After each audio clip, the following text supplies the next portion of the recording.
clearly I am. Jai, thank you everybody for being here. This is my first time in IIT Delhi. I feel really nice being in India's second best college in student suicides. No, it's truly impressive that we are able to have this conference here because 4 suicides in the last 1 year. It's impressive, but not really up to IIT Madras standards because they are at number 7. So they've really given us the numbers to catch up.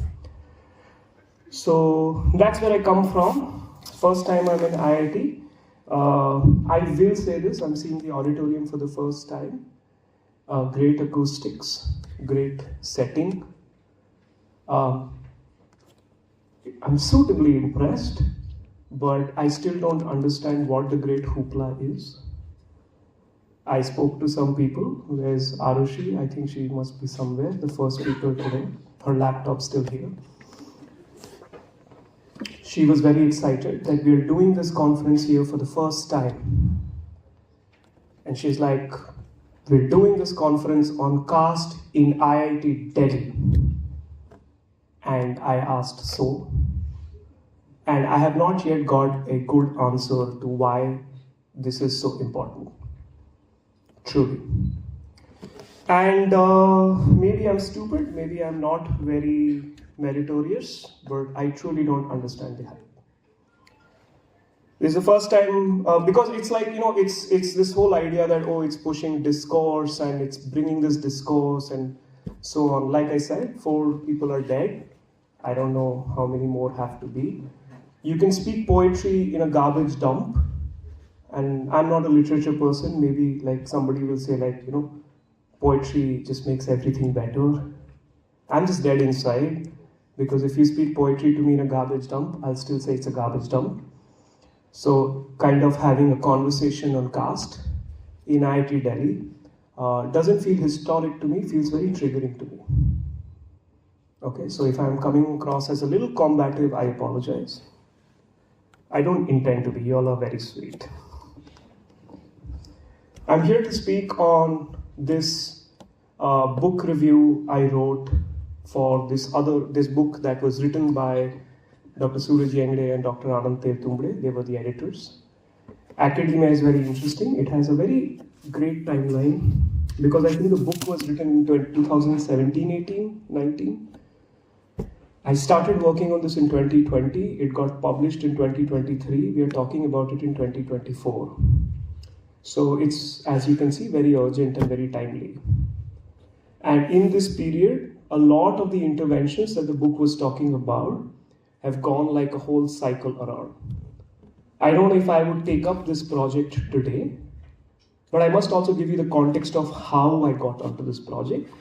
Like in my introduction, they said that I'm Buffalo intellectual. When I started, there was no such thing as a Buffalo intellectual. I had written to Professor Divya because I was deeply suicidal. And I had written to her saying that, you know what, I'm done with academia. I'll forget that I've been teaching for 4 or 5 years. I just want to go do a second PhD or something. I can't go abroad, they'll not take me. You seem like a person that I can write to. Can you please just give me the space? She was kind enough, she spoke to me. And she said, we are also doing this, would you be interested? That's how I kind of got on board here. Okay. Of course, I was in a private university. They're not that talented at killing students yet. They'll get there. Because if I was in IIT, I would have been a statistic by now. So there I was just like somebody on the cusp.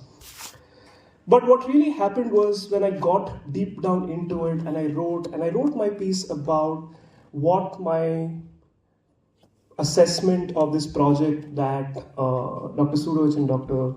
Teltumbre were doing. It's called The Radical in Ambedkar, that's the book. And the blurb says, the premise of this project is that somewhere along the way that the icon of Ambedkar has been made into a godhead. and the editors want to get the radical out of that godheadedness.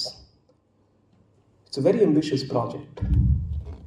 And when I wrote about it, I pointed out some obvious blind spots in what they were doing. And I'll come to those in a minute. They are written, it's in the public domain, you can read it.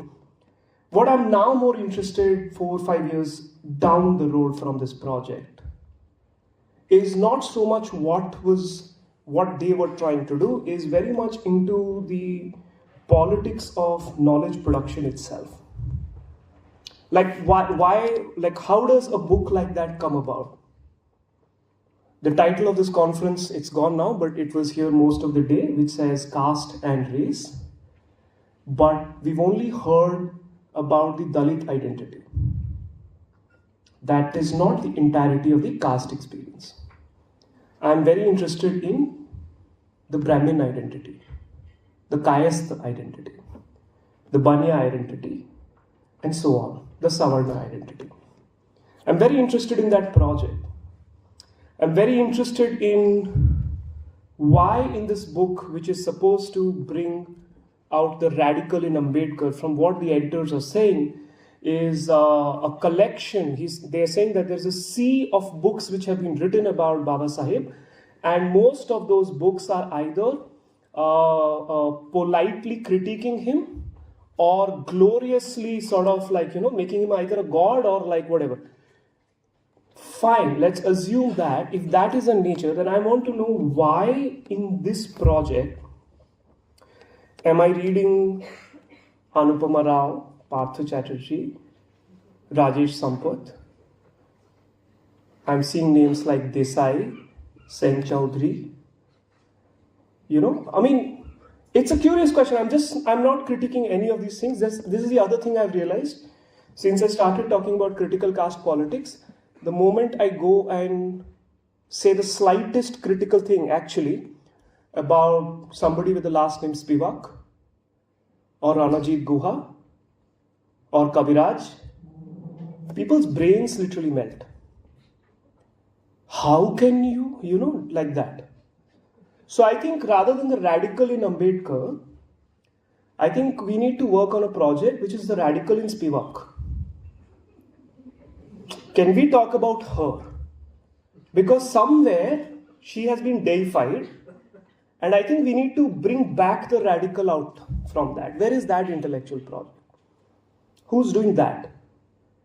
Because when I look at this entire academic industry of glorious South Asian Studies departments across the Western Hemisphere, I look at Brown University. You can do this. I'm okay. I could be wrong also. I never claim to be right. Unlike Brahmins, I'm very happy to be wrong. I don't take it personally. I take it as a learning moment. I'm not going to come after you and try to destroy your life. I'll just be like, oh yeah, fancy that, I was wrong. But as per my latest, very perfunctory look, if you go to Brown University, look at the South Asia Studies departments. Apart from language courses, they have courses on mystics of India and yoga. It's an Ivy League university. Columbia South Asia Studies is giving courses on Hindu goddesses. There's a course on Krishna. There's a course on Gandhi and his interlocutors. Credit to her, Anupama Rao is teaching a course called Race, Caste and University. Although, if you read the course list, caste is again Dalit. She's really not talking about the Brahmin knowledge systems. Harvard has only language courses. Cornell, I could be wrong, but like what I saw were courses like Gandhi's politics, Vinayas yoga, healing practices. Princeton has something called Time Through Time, reading in advances of Sanskrit. Credit to them, they also have a course called Race, Caste and Space. Apart from this, there are some courses on the city, and cinema. These are South Asian Studies departments which have been operating for 25 to 30 years, longer. Enough time for us to longitudinally ask the question, what is your collective contribution? What is this thing called decoloniality? What is this thing called subaltern studies? How do you worm your way into a project on Babasaheb Ambedkar? More importantly, why? And why is it after 2015? She may be a very great scholar. I don't know her personally. I don't, But if I go to Anupama Rao's Columbia page, in the last 10 years, I look at all her publications. There's not a single publication where a co-author is a SC, ST or OBC person. I can try that with Partha Chatterjee also, but he's too senior. I don't think he updates or writes anymore. Maybe I could be wrong, but I haven't seen that either from him also. In my project, when I was doing the review, I discussed that can I write these things? And to be honest, I was told, yeah, you can. But I was still very timid. I did not know what that would mean. I think I'm still a little nervous saying this, right? Because this is actually the scarier project than bringing out the radical in Ambedkar, to actually bring out what is so radical about South Asian studies and all of these names. Why are these people always there? Who are they? What do they know about anything? Right? Rajesh Sampath and something on Derridian reading of Ambedkar, or something like that. It's such an densely written thing. It's also the language, which is so bizarrely incomprehensible to anybody like myself whose English is the fourth language I've learned or fifth language I've learned. So the question that I asked in my book review was, if the project is that you want to bring out the radical in Ambedkar, so then the more important question needs to be asked is, who are you bringing it out for? Who's the audience? Because the radical in Babasaheb Ambedkar has been found. One of my critiques of the book, and credit to Suraj Yengde, he has people are always growing. When he was writing the book sort of tends to claim that the Buddhist epistemology of the Ambedkarite or the Bahujan movement has largely not really worked. It's now in 2024, I think at least one of the two editors has significantly publicly writing in a very different way.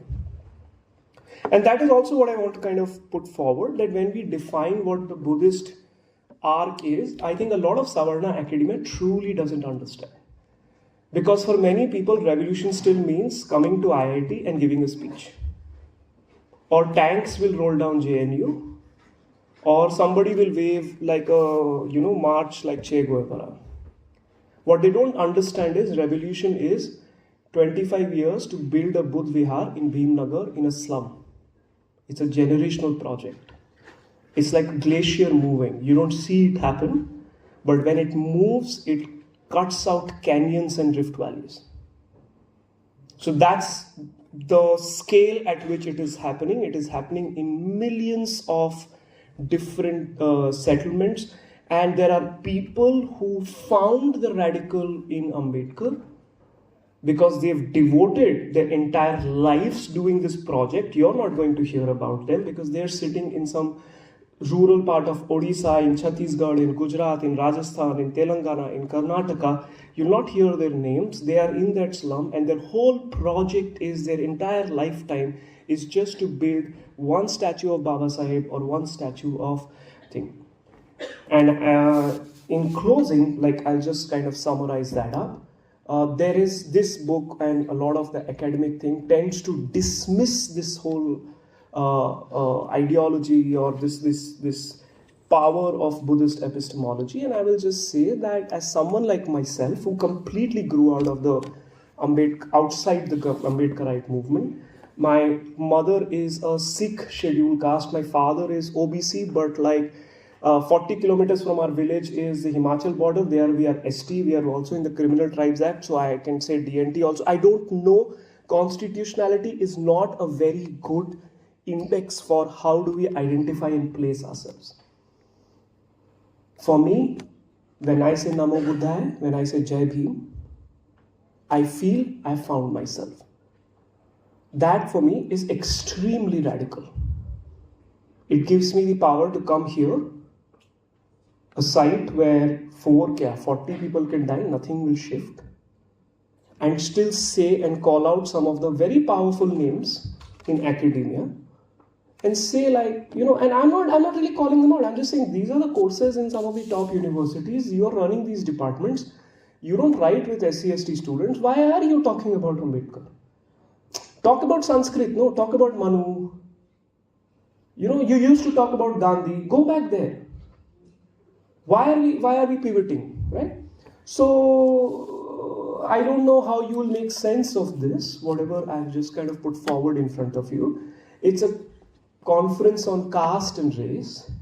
So I thought it could benefit from some conversation on caste, which is not looking at the Dalit identity, but looking up. Who are you all? That's my submission. That's the book. And like I said earlier, and I'll close with this line, more than the radical in Ambedkar, everyone's writing a book on it. Tharoor has written, there will be 5 more books on it, right? So let's look at now the radical in Spivak.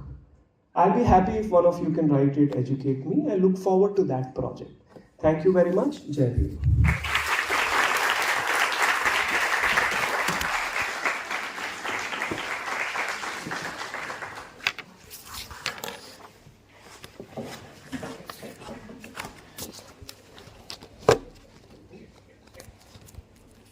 Hello everybody.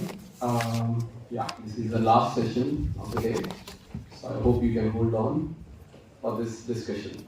I know Ravikant started with a slightly pessimist note, and I'm sure he has his reasons which he explained. But nonetheless, despite all the problems that are happening in the world and around us,